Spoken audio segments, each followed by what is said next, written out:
A'udzu billahi minasyaitonir rajim. Bismillahirrahmanirrahim.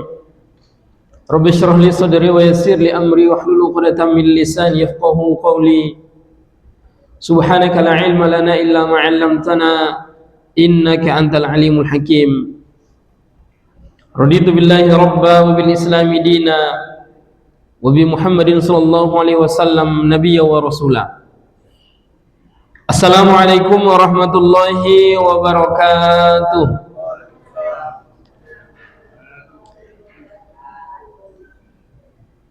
Alhamdulillahilladzi bi ni'matihi tatimmus shalihat wa bi fadlihi tatanazzalul khairat wal barakat wa bi tawfiqihi tatahaqqaqul ghayati wal maqsudat.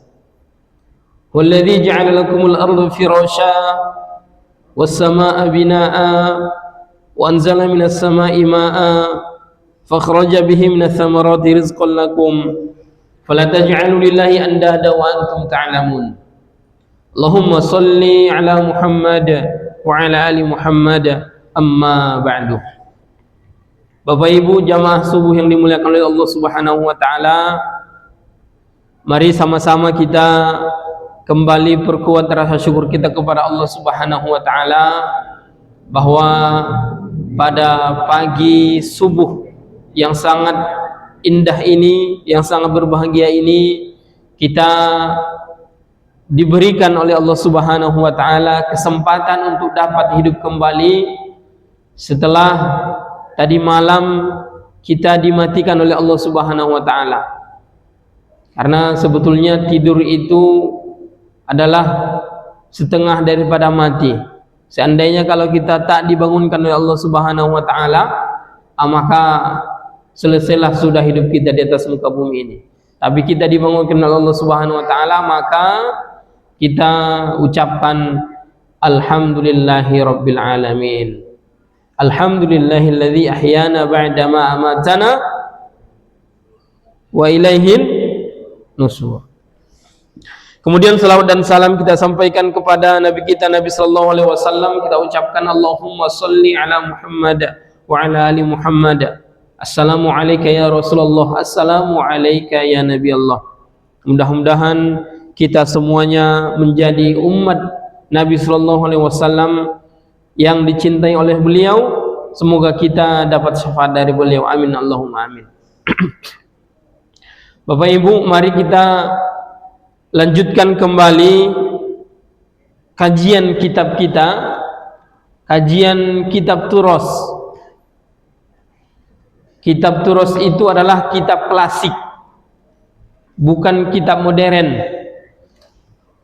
Saking klasiknya kitab ini ditulis oleh satu periwayat hadis yang sangat masyhur, yang sangat terkenal. Di antara 7 periwayat hadis yang paling masyhur, yang paling terkenal, ada satu yang menulis kitab ini, namanya Imam At-Tirmidzi. Itulah beliau menulis kitab ini. Namanya kitab Syama'il Muhammadiyah. Nama kitabnya Syama'il Muhammadiyah. Ini sudah ribuan tahun ditulis oleh beliau. Cuman memang cetakannya masih baru ini. Tulisannya aja yang lama. Maka Bapak Ibu, apa itu Syama'il Muhammadiyah? Bagi yang baru ikut bergabung, kami jelaskan. Syama'il Muhammadiyah ini kitab yang membahas tentang fisik dan sifat Nabi. Fisik Nabi termasuk bagaimana nanti rambutnya, bagaimana nanti wajah Nabi, mata Nabi, apalagi tangannya, dadanya, kulitnya, warnanya, semuanya dijelaskan dalam kitab ini. Namanya Syama'il Muhammadiyah, dan sifat-sifat Nabi yang mulia juga dijelaskan dalam kitab ini. Bapak Ibu dimuliakan Allah Subhanahu wa taala, ini kajian pagi ini agak spesial karena diikuti oleh mahasiswa kami. Kami beberapa dosen, ada 4 orang bersama dekannya. Dosennya cuma 3 orang. kami membawa mahasiswa dalam rangka mabit untuk memenuhi RPS. Mudah-mudahan mahasiswa yang hadir pagi ini selain dapat pahala haji dan umroh, dapat nilai yang bagus juga. Nah, itu. Nanti Ustadz Himsar sama Ustadz Amrin tolong nanti wajah-wajah mahasiswa yang setia ini mulai dari tadi malam sampai pagi ini ikut tidur di masjid ini, ikut juga kajian, ini tolong dikasih nilai yang bagus nih. Kalau Bapak, itu udah pasti insyaallah. Baik, sebelum masuk kepada pembahasan kitab, saya mau cerita dulu.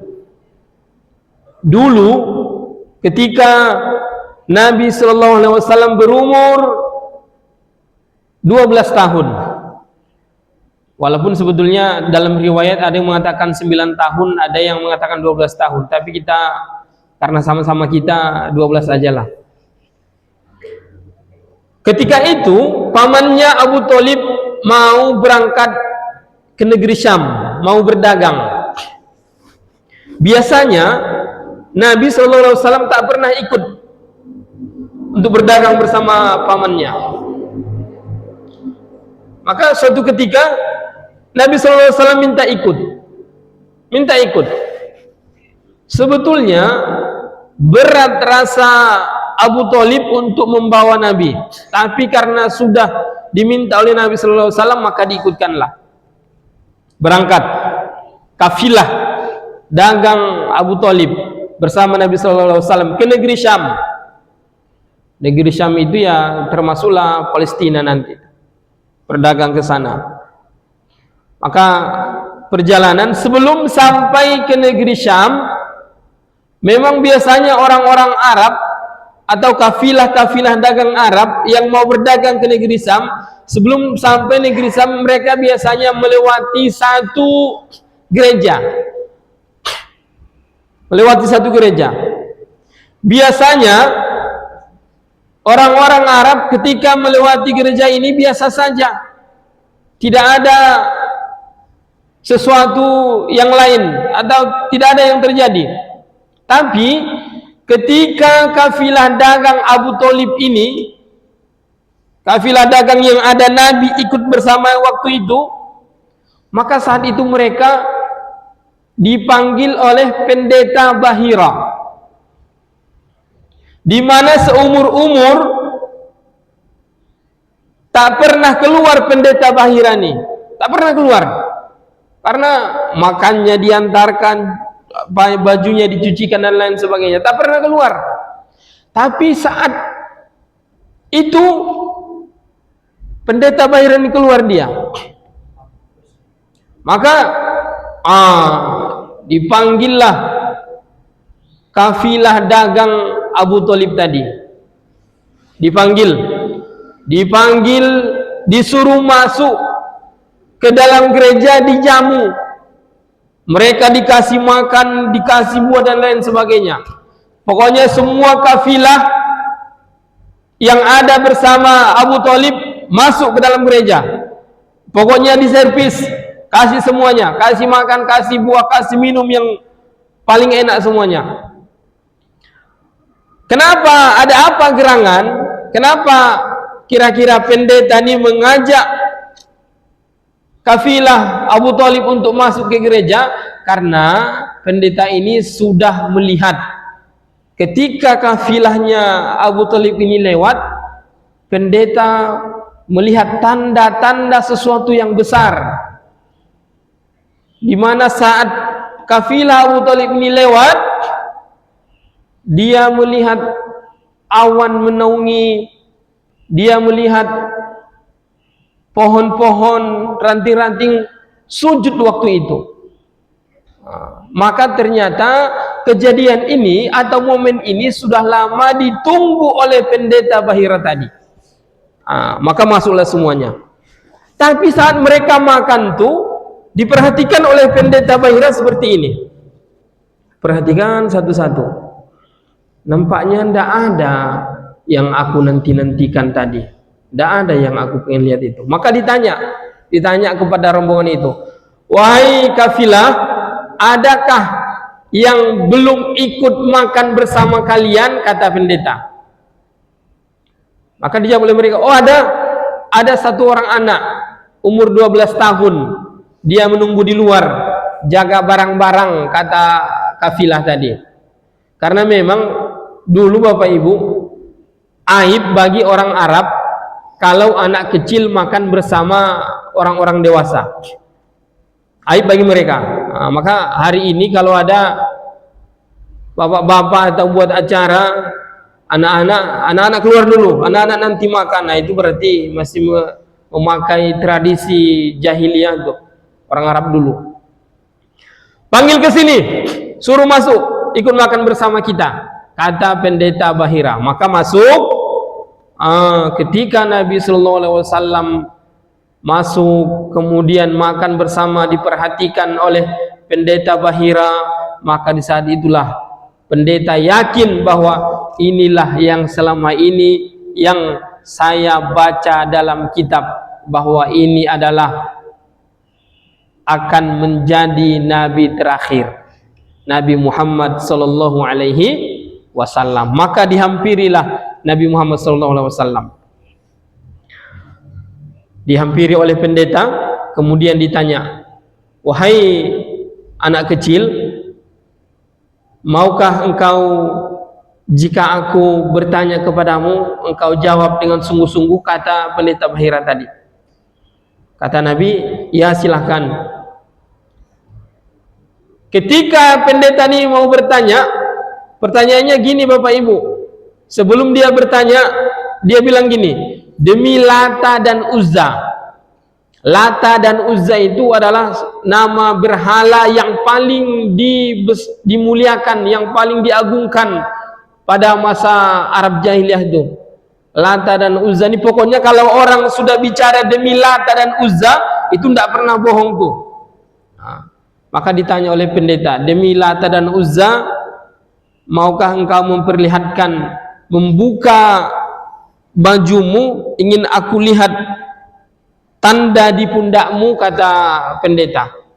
Apakah kata Nabi Sallallahu Alaihi Wasallam, wahai pendeta, jangan sekali-kali engkau bersumpah di hadapanku dengan menggunakan nama Lata dan Uzza, karena sungguhnya aku sangat membenci kedua nama itu, kata Nabi Sallallahu Alaihi Wasallam. Maka beliau bukalah baju yang sebelah pundak beliau, maka dilihatlah oleh pendeta Bahira tadi satu tanda kenabian yang ada di pundak Nabi Sallallahu Alaihi Wasallam. Satu tanda kenabian. Memang sudah tertulis dalam kitab itu bahwa Nabi Sallallahu Alaihi Wasallam punya tanda di pundak beliau, di mana itu adalah satu tanda kenabian, tanda Nabi yang terakhir, Khatamul Anbiya namanya. Nah, maka ditanya, siapa ini, anak siapa? Datang betul, itu anakku. Ditanya lagi oleh pendeta, ini anak siapa? Itu anakku. Sampai Abu Salim tersinggung dia, karena sampai 3 kali. Maka dijelaskan oleh pendeta, sesuai dengan kitab yang aku baca, ini bukan anakmu. Sesuai kitab yang aku baca, ini ayahnya sudah meninggal saat dia dalam kandungan, kemudian ibunya meninggal saat dia umur 6 tahun. Tercenganglah si Abu Thalib tadi, Bapak Ibu. Iya betul, memang ini bukan anakku, ini adalah anak abangku. Sesuai dengan kitab yang aku baca, wahai Abu Thalib, ini adalah Nabi yang terakhir. Jangan engkau lanjutkan perjalanan ke negeri Syam, karena orang-orang Yahudi sedang menunggu kedatangan Nabi yang terakhir ini. Kalau mereka nanti sempat jumpa dengan Muhammad ini, mereka akan membunuh Nabi Muhammad ini. Maka balik sajalah ke Makkah. Baliklah Abu Thalib beserta Nabi Muhammad SAW kembali ke Mekah, tak jadi berdagang. Maka Bapak Ibu, pada bab ini kita akan membahas tentang tanda-tanda kenabian yang ada pada Nabi Sallallahu Alaihi Wasallam. Tanda ini bukan hanya katakanlah misalnya tanda sesuatu, misalnya awan bernaung atau pohon bersujud, tidak. ini lebih kepada tanda stempel kenabian yang ada di tubuh atau pundak Nabi sallallahu alaihi wasallam. Baik Bapak Ibu, ini adalah semuanya hadis sahih. Kita baca hadisnya. Babu ma jaa fi khatamin nubuwah, bab yang terdapat pada tanda kenabian. Haddatsana Abu Raja' Qutaibah bin Sa'id. Abu Raja' Qutaibah bin Sa'id menceritakan kepada kami, haddatsana Hatim bin Ismail. Hatim bin Ismail memberitahukan kepada kami, Anil Jad bin Abdurrahman, dari Jad bin Abdurrahman, qala sami'tu Sa'ib bin Yazid yaqul, aku mendengar Sa'ib bin Yazid berkata. Hadis ini langsung dari Sa'ib bin Yazid, sahabat Nabi sallallahu alaihi wasallam. Apa kata Sa'ib bin Yazid? Kata beliau, zahabat bi kholati ilan Nabi sallallahu alaihi wasallam. Suatu ketika aku bersama bibiku pergi bertemu dengan Nabi sallallahu alaihi wasallam. Faqalat, kemudian bibiku berkata, ya Rasulullah, wahai Rasulullah, inna bana ukhti waji', sesungguhnya anak kakakku yang aku bawa saat ini datang bersamaku, datang kepadamu, dia sedang sakit, waji'. Maka saat bibi Sa'ib bin Yazid tadi berkata seperti itu, maka famasaha ra'si wa da'ali bil barakah. Saat itu Nabi sallallahu alaihi wasallam mengusap kepala atau rambut Sa'ib bin Yazid, wa da'ali bil barakah. Kemudian Nabi sallallahu alaihi wasallam mendoakan keberkahan untuk Sa'ib bin Yazid yang sedang sakit tadi. Didoakan oleh Nabi sallallahu alaihi wasallam. Wa tawaddoa, kemudian Nabi berwudu, fasyaribtu min wudu'ihi, maka aku minum dari bekas wudu Nabi sallallahu alaihi wasallam. Cuman ini jangan sampai salah amalkan nih Bapak Ibu. Ini wudu Nabi sallallahu alaihi wasallam. Kalau wudunya Ustaz Himsar antala, kecuali Ustaz Himsar nanti ngaku Nabi. Maka ini kadang-kadang yang dipelesetkan oleh orang lain. Bekas wudu lah, entah bekas cucian kepala partai lah diminumnya, cucian kakinya dan lain-lain sebagainya, itu kan tidak sesuai lagi itu. Itu hanya dilakukan oleh Nabi sallallahu alaihi wasallam. Fasyaribtu min wudu'ihi, kata Sa'ib bin Yazid, maka aku minum bekas wudu Nabi sallallahu alaihi wasallam. Wa kumtu khalfa zuhri, maka setelah itu aku berdiri di belakang Nabi sallallahu alaihi wasallam. Fanazartu ilal khatami baina katifaihi, maka aku melihat tanda kenabian di antara pundak Nabi sallallahu alaihi wasallam. Kata Sa'ib bin Yazid tadi, fa idza huwa mislu jirril hajalah. Tanda kenabian itu adalah dia seperti telur burung merpati, di mana itu menempel di pundak Nabi sallallahu alaihi wasallam. Tapi Bapak Ibu, menurut riwayat, stempel atau tanda kenabian ini itu bercahaya, indah kalau dipandang. Bercahaya indah kalau dipandang. Itulah stempel kenabian yang ada di pundak Nabi sallallahu alaihi wasallam. Hadis ini hadis sahih, diriwayatkan oleh Al-Bukhari juga. Ini nanti panjang pembahasannya. Yang jelas ini hadis ini semua hadis sahih karena langsung ditulis oleh Imam At-Tirmizi. Selanjutnya, haddatsana Sa'id bin Yaqub At-Talqani, dari Sa'id Yaqub At-Talqani, haddatsana Ayyub an Jabir. Ayyub dan Ibnu Jabir bercerita kepada kami, an Simak bin Harbin, dari Simak bin Harb, an Jabir bin Samurah, dari Jabir bin Samurah, qala, beliau berkata, kata Jabir bin Samurah, ra'aitul khatama baina katifai Rasulullah sallallahu alaihi wasallam. Kata beliau, aku melihat tanda kenabian yang ada di antara pundak Nabi sallallahu alaihi wasallam. Baina katifai Rasulullah sallallahu alaihi wasallam, buddatan hamra, di mana tanda kenabian itu buddatan hamra, dia semacam sepotong daging yang berwarna merah, misla baidatil hamamah, semacam telur merpati. Telur merpati itu apa tuh kalau bahasa kitanya, Pak? Telur puyuh kan? Ah, itu. Sebesarnya agak seperti sebesar itu. Tanda kenabian. Hadatsana Abu Mus'ab Al-Madani, hadatsana Yusuf bin Al-Majishun, dari Mus'ab bin Al-Madani, dari Yusuf bin Al-Majishun, an abihi, dari ayahnya, an Asim, dari Asim bin Umar bin Qatadah, an jaddatihi Rumaisah qalat, dari neneknya Rumaisah. Rumaisah ini adalah yang berjumpa juga dengan Nabi sallallahu alaihi wasallam. Apa kata Rumaisah? Qalat, sami'tu Rasulullah sallallahu alaihi wasallam, aku mendengar Nabi sallallahu alaihi wasallam. Walau asyawan uqabbal al-khatam alladhi baina katifai min qurbihi la fa'altu. Kata Rumaisah tadi, kata beliau, kalau seandainya aku mau mencium tanda kenabian yang ada pada pundak Nabi sallallahu alaihi wasallam, aku sebetulnya bisa melakukannya karena dekatnya jarakku dengan Nabi sallallahu alaihi wasallam. Likurbatihi, karena dekatnya jarakku dengan Nabi sallallahu alaihi wasallam, aku melihat tanda kenabian itu. Seandainya kalau aku mau menciumnya, kata Rumaisah tadi, aku bisa melakukannya, kata beliau. Artinya beliau ingin menekankan bahwa memang betul-betul ada tanda kenabian itu di pundak Nabi sallallahu alaihi wasallam.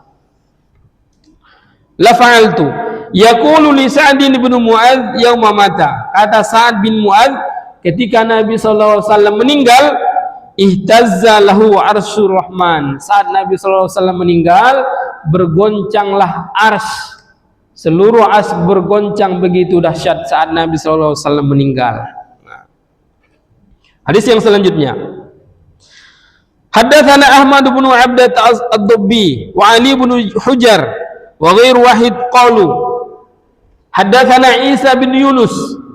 Isa bin Yunus menceritakan kepada kami, an Umar bin Abdullah al-Maula Ghufratalah, dari Umar Abdullah Maula Ghufrah, dari Ibrahim bin Muhammad bin waladi Ali Abi Thalib, dari anaknya Ali bin Abi Thalib. Qala, beliau berkata, kana Aliun,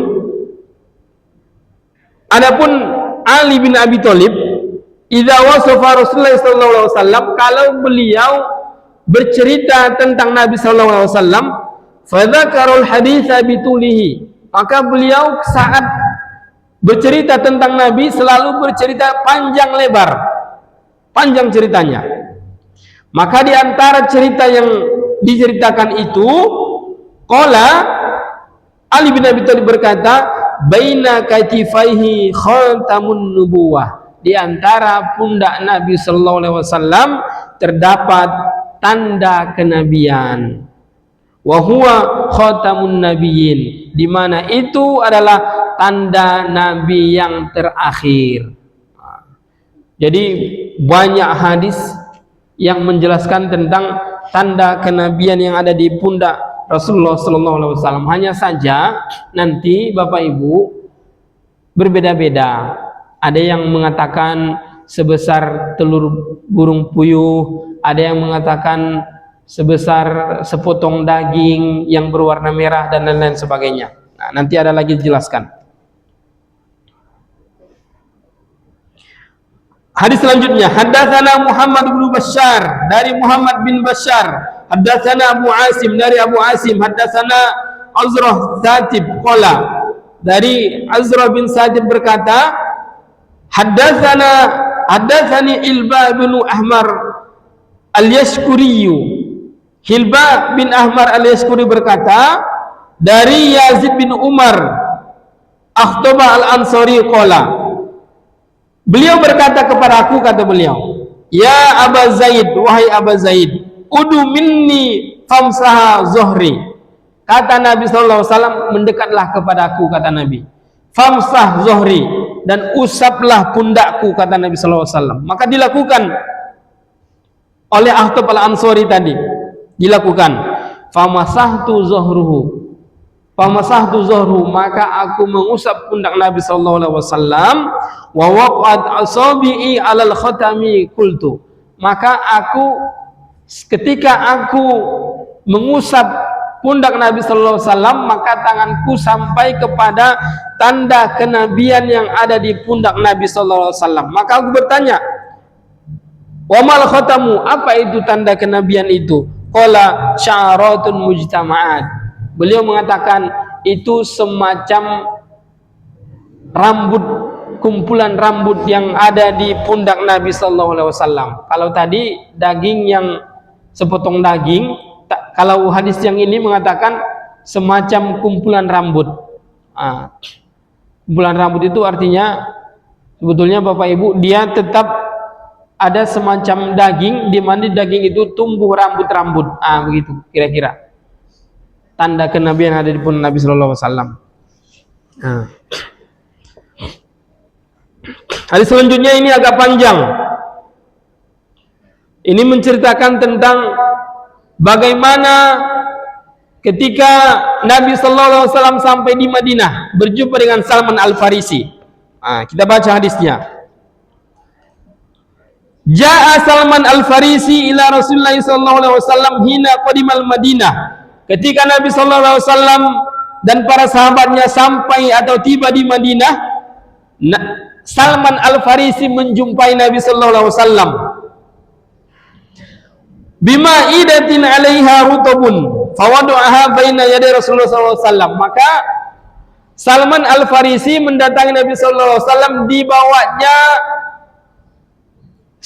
kurma di atas tampan, kemudian diberikan kepada Nabi sallallahu alaihi wasallam. Apa kata Salman Al-Farisi? Apa kata Nabi sallallahu alaihi wasallam? Ya Salman, ma hadza? Wahai Salman, apa ini? Kata Nabi sallallahu alaihi wasallam. Qala shadaqatun 'alaika wa 'ala ashabik. Kata Salman Al-Farisi, wahai Nabi, ini sedekah bagimu untukmu dan sahabatmu. Dibawakan rutub, kurma yang paling enak, rutub, diberikan kepada Nabi sallallahu alaihi wasallam. Ini sedekah wahai Nabi, kata Salman Al-Farisi. Maka apa jawab Nabi? Qala irfa'aha, wahai Salman, angkat. Fa inna la na'kulu sadaqah, karena kami tidak memakan sedekah, kami tidak menerima sedekah, kata Nabi sallallahu alaihi wasallam. Angkat. Maka diangkat oleh Salman Al-Farisi, tidak jadi dimakan. Qala farafha faja'al ghada bimithli. Kemudian diangkat, besoknya diulangi lagi oleh Salman Al-Farisi. Datang lagi berjumpa dengan Nabi sallallahu alaihi wasallam, dibawa lagi kurma di tampan tadi, diserahkan kepada Nabi sallallahu alaihi wasallam. Maka ditanya oleh Nabi, "Ma hadza ya Salman?" Apa ini wahai Salman? Faqala, maka Salman berkata, "Hadiyatun laka." Ini hadiah untukmu dan para sahabatmu. Maka kata Nabi sallallahu alaihi wasallam, faqala Rasulullah sallallahu alaihi wasallam ya sahabi, ubusutu, maka hidangkanlah. Artinya bahwa Nabi sallallahu alaihi wasallam, Bapak Ibu, tidak menerima sedekah. Nabi sallallahu alaihi wasallam, karena beliau adalah seorang nabi, beliau hanya menerima hadiah. Maka karena kata Salman Al-Farisi, ini hadiah bagimu dan para sahabatmu, maka barulah hidangkan, dimakan oleh Nabi sallallahu alaihi wasallam. Thumma nazara ila al-khatami ala zuhri Rasulullah sallallahu alaihi wasallam famana bihi. Kemudian Salman Al-Farisi melihat tanda kenabian yang ada di pundak Nabi sallallahu alaihi wasallam. Memang kedatangan Salman Al-Farisi menjumpai Nabi sallallahu alaihi wasallam itu maksudnya adalah untuk membuktikan apa yang selama ini dipelajari Salman Al-Farisi.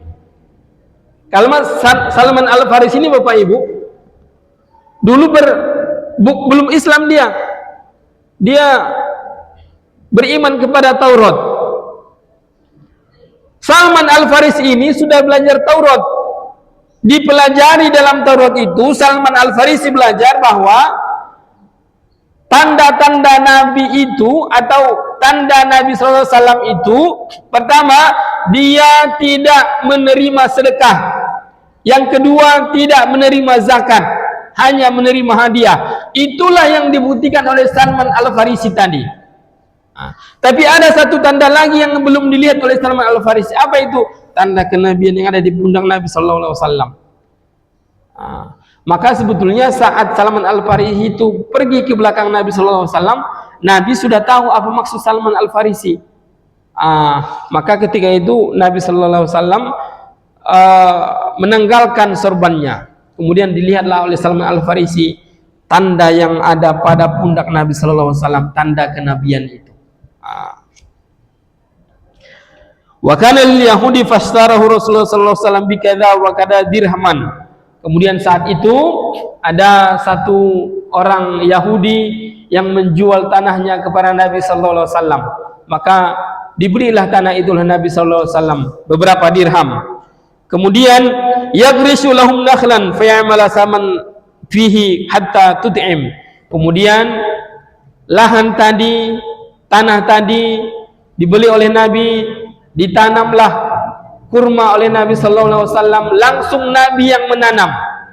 Maka di tanah yang dibeli tadi, disitulah Salman dipekerjakan, sehingga Salman bisa memenuhi kebutuhannya sehari-hari. Kurma yang ditanam oleh Nabi sallallahu alaihi wasallam itu pada tahun itu berbuah, pada tahun itu juga. Kecuali ada satu pohon kurma yang tak berbuah. Maka Nabi sallallahu alaihi wasallam heran, kenapa kurma ini tak berbuah? Saat itu Umar menjawab, qala Umar, ya Rasulullah, ana gharastu biha fanaza'a Rasulullah sallallahu alaihi wasallam. Rasulullah, sesungguhnya kurma yang satu ini itu aku yang menanam, bukan engkau. Maka saat itu juga Nabi sallallahu alaihi wasallam mencabut kurma yang ditanam oleh Umar bin Khattab, kemudian ditanam balik oleh Rasulullah sallallahu alaihi wasallam. Maka kurma itu pun tahun itu juga berbuah sama dengan kurma-kurma yang lainnya. Itu salah satu tanda kenabian yang sangat luar biasa yang ada pada diri Nabi sallallahu alaihi wasallam. Hadis yang selanjutnya masih tentang tanda kenabian. Haddatsana Muhammad bin Bashar dari bin Bashar, haddatsana Abu Aqil Ad-Dawraqi dari Abu Aqil Ad-Dawraqi. An Abi Nadrah Al-Waqi'i dari Abi Nadrah Al-Waqi'i. Sa'altu Abi Sa'id Al-Khudri an khatami Rasulullah sallallahu alaihi wasallam. Aku bertanya Sa'id Al-Khudri tentang tanda kenabian yang ada pada Nabi sallallahu alaihi wasallam, yakni khatamun nubuwah, yaitu tanda kenabian yang terakhir. Qala kana fi zahrihi bid'atun nashizatun. Ada pada pundak Nabi sallallahu alaihi wasallam itu segumpalan daging. Hadis selanjutnya, haddatsana Al-Miqdad Abu Ash'ab Al-Ajli Al-Basri dari Ajil Al-Basri. An Abdullah bin Sarjis ataitu Rasulullah sallallahu alaihi wasallam, dari Abdullah As-Sarjis. Mereka bertemu dengan Nabi sallallahu alaihi wasallam, kemudian mendatangi Rasulullah sallallahu alaihi wasallam, wa huwa fi nasin, dan dia Nabi waktu itu bersama dengan para sahabatnya. Fadurtuha kada min khalfihi, aku keliling ke belakang Nabi sallallahu alaihi wasallam. Fa'arafa alladhi uridu, maka Nabi sallallahu alaihi wasallam faham, tahu maksud yang aku inginkan. Falqa ar-ridda min zahrihi, maka beliau menanggalkan sorbannya dari pundaknya. Faraitu mau'idal khatami ala katifaihi mithla jumwal haulah, maka saat itu aku melihat tanda kenabian yang ada di pundak Nabi sallallahu alaihi wasallam. Maka saat itu farajatu hatta astaqbilu faqultu, kemudian sebelum aku pulang, aku pamitan kepada Nabi sallallahu alaihi wasallam. Saat pamitan itu aku berkata, ghafarallahu laka ya Rasulullah, semoga Allah mengampunimu wahai Rasulullah, kata sahabat tadi. Maka dijawab oleh Nabi, walaka faqalal qaum astaghfirullah laka wa Rasulullah. Maka dijawab oleh Nabi sallallahu alaihi wasallam, walaka, dan bagimu juga, semoga Allah mengampunimu, kata Rasulullah SAW. Sebetulnya maksud sahabat tadi mengatakan semoga Allah mengampunimu hai Rasulullah, itu maksudnya bukan menghina Nabi, enggak. Yang beliau maksud itu supaya Nabi membalas dengan perkataan yang sama, dan memang betul Nabi membalas perkataan yang sama, walaka, dan semoga Allah juga mengampunimu. Kalau sudah Nabi yang mengatakan seperti itu, maka sudah pasti dia diampuni. Begitu dia, karena Nabi yang mendoakan. Itu maksud dia, bukan dia mau menghina Nabi Sallallahu Alaihi Wasallam. Itu bab yang membahas tentang tanda-tanda kenabian yang ada pada pundak Nabi Sallallahu Alaihi Wasallam. Masih cukup waktunya, Ustaz? Berapa menit lagi, Ustaz? Udah habis? 7? Oh iyalah, kita tambah 5 menit lagi. Kata Ustaz ini 7 menit lagi, 5 menit lagi aja. Kita ambil intinya. Ini bukan lagi tentang tanda kenabian, ini tentang rambut Nabi Sallallahu Alaihi Wasallam. Bagaimana rambut Nabi Sallallahu Alaihi Wasallam? Hadis ini dari Anas bin Malik. Anas bin Malik ini adalah pembantu Nabi Sallallahu Alaihi Wasallam sejak umur 10 tahun. Anas bin Malik ini bersama Nabi Sallallahu Alaihi Wasallam. Langsung dari Anas bin Malik. Apa kata Anas bin Malik? Kata Anas bin Malik, an Anas bin Malik qala, kana sya'ru Rasulullah sallallahu alaihi wasallam ila nisfi udhunaihi. Adapun rambut Nabi sallallahu alaihi wasallam itu panjangnya sampai kepada daun telinga Nabi sallallahu alaihi wasallam. Begitu panjangnya rambut Nabi sallallahu alaihi wasallam. Ada lagi hadis dari Aisyah. Kata Aisyah, qalat kuntu aktasilu ana wa Rasulullah sallallahu alaihi wasallam min ina'in wahidin. Aku suatu ketika pernah mandi dengan Rasulullah SAW dari satu wadah, satu tempat mandi. Kata Aisyah, mandi bersama Nabi. Wa kana lahu sya'run fawqal jummati dunal wafrati. Aku melihat rambut Nabi SAW, kata Aisyah, itu di atas daun telinga yang bawah, ada di atas pundak, di atas daun telinga yang bawah. Artinya masih sama dengan Anas bin Malik tadi. Rambut Nabi itu sampai kepada telinga nih, pertengahan telinganya, panjang rambut Nabi Sallallahu Alaihi Wasallam. Kemudian ada lagi dari Al-Barrah bin Azib. Kata Al-Barrah bin Azib, karena Rasulullah Sallallahu Alaihi Wasallam marbu'an. Postur tinggi Nabi Sallallahu Alaihi Wasallam itu sedang, tidak tinggi, tidak pendek. Baida mamang kibaini, dadanya bidang lebar. Wa kanat jummatuhu tadribu syahmata udhunaihi. Dan adapun rambut Nabi sallallahu alaihi wasallam sampai mencapai daun telinga yang bawah. Kalau hadis yang kedua, yang 1 dan 2 tadi itu pertengahan. Tapi kalau yang ini sampai kepada daun telinga yang bawah. Nanti ada lagi hadisnya sampai kepada pundak Nabi sallallahu alaihi wasallam, panjangnya rambut Nabi sallallahu alaihi wasallam itu. Yang ingin kita garis bawahi, Bapak Ibu, kalau ada orang yang mengatakan ketika dia misalnya rambutnya dicukur habis atau pendek, kemudian jenggotnya dipanjangkan, rambutnya digundul, dia mengatakan ini mengikuti sunnah Nabi sallallahu alaihi wasallam, maka sesuai dengan kitab ini, hadis-hadis ini, hadis sahih ini, itu sebetulnya bukan sunnah. Mencukur rambut habis itu bukan sunnah.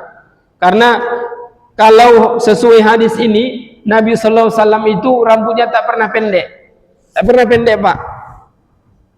Minimalnya panjangnya di pertengahan telinga nih. Bahkan sampai kepada pundak Nabi sallallahu alaihi wasallam, begitu panjangnya rambut Nabi. Jadi kalau dipotong habis, dibotak, kata dia mengikuti sunnah, itu bohong. Ini kitabnya, kitab sahih, langsung dari Sunan At-Tirmizi. Maka Bapak Ibu, inilah yang kita bahas, kitab Syama'il Muhammadiyah yang membahas tentang fisik dan sifat Nabi sallallahu alaihi wasallam, semua tentang fisik Nabi, rambut, mata dan lain sebagainya sudah kita bahas. Minggu lalu juga sudah kita bahas bulan lalu sudah kita bahas. Bagaimana kulit Nabi, bagaimana bentuk wajah Nabi juga sudah kita bahas. Hari ini kita bahas dua pembahasan, yaitu tentang tanda kenabian yang ada di pundak Nabi dan juga tentang rambut, bagaimana rambut Nabi sallallahu alaihi wasallam. Bapak Ibu, semoga ini menjadi ilmu bagi kita, ilmu yang bermanfaat bagi kita. Semoga kita semakin cinta kepada Nabi kita, Nabi Muhammad sallallahu alaihi wasallam. Demikian yang dapat saya sampaikan. Terima kasih atas perhatian. Mohon maaf atas segala kekurangan. Nasrun minallahi fathun qarib. Assalamualaikum warahmatullahi wabarakatuh.